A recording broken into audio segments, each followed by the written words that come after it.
I have many happy memories, but way up the list is the time that I spent on my boat, Norsela. Colvic Watson Motorsailer. Beautiful. She sailed like a brick house, but when she went, she went. Sometimes accompanied by dolphins. I sailed extensively around Scotland and the Hebrides, across Northern Ireland, and then in 2000 I sailed down to Aberystwyth. Spent the winter there preparing her for an epic voyage I was intending to make the following year, from Aberystwyth to Sweden. On the day of departure I discovered that the anchor light wasn't working, so my friend Ray, who came all the way to Sweden with me, went at the top of the mast, and then we were ready for departure, the whole crew, and off we go. Far enough north to get the almost midnight sun and some beautiful sunrises and views, but it did involve some stormy weather. Ray and I took the boat as far as a place called Kalmar. Later that year I sailed up through the archipelago to Stockholm and then on to a place called Mariehamn, which is part of Finland. In 2004 I took the east coast of the Baltic and went up as far as Estonia. Plenty of navigation and stay out of the shipping lanes.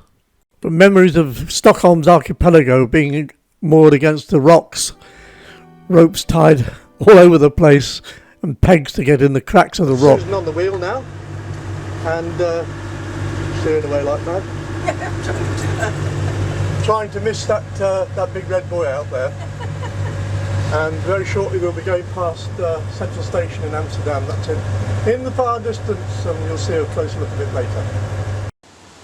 You can see that the bow is quite high, so for berthing bow 2 I had this ladder made, which is stowed there, and it goes on the bow, clips onto the bowsprit like that, and is raised as you approach, then lowered as necessary, and the lowering lines act as the handrails. Right, well, let's go aboard and have a look at what Norsela is like inside.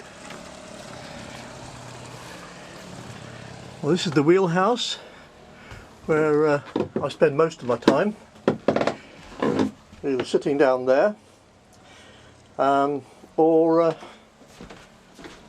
sitting here in the watch chair.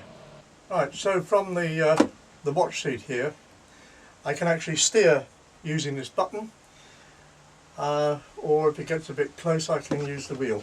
And that's the view that I've got, which gives me a very, very good outline overall view. So from the wheelhouse we can just go down a couple of steps here into the saloon, which is there, and you can seat, well, I've seated about 6-7 people around there, and the other side we have the galley. Very compact, but very workable, with a refrigerator, 4-ring gas stove with oven and grill, the sink there, and the crockery storage at the back. And down in the corner here you have the access door to the engine room. So from the saloon we can go down this short corridor into the guest cabin in the bow, with its little dressing table there, and 2 bunks, one at the top there and a lower one. They're full length bunks, very comfortable, never had any complaints. There's the escape ladder up to the hatch in the roof, in the deck head to be nautical. And then walking again aft, this is the centre cabin, which I use as a store, but it has also 2 bunks, and across the corridor from here we have the heads. There they are. There's the toilet, which is a sea toilet, but it also has a holding tank.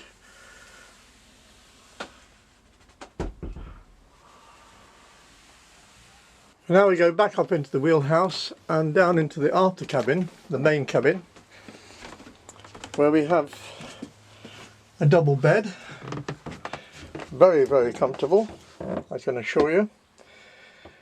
and very practical. There's plenty of storage space, nice mirror, nice little dressing table, and in here I keep the booze supply, and this here is the wardrobe,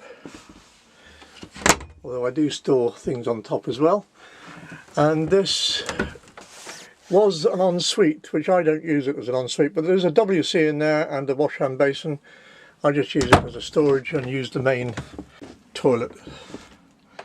Very comfortable indeed. Right, now we'll deal with some of the technical stuff. First of all, the instruments. There's the radar, the GPS, and the depth finder, the autopilot, which is the T-Trek, very old, but it still work. Engine instruments there, Navtex there, ordinary radio and VHF radio, and of course we have the steering compass. And now we'll start the engine.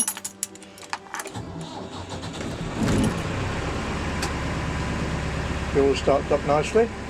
And for cold nights there's this diesel heater which is in the saloon, and it's gravity fed from a little diesel tank in that box there.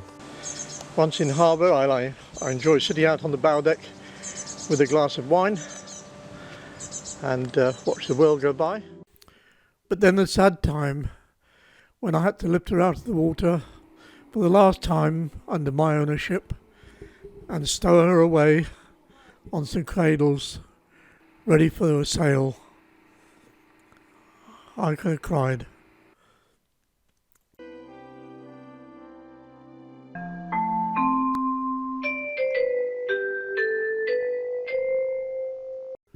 Thanks for watching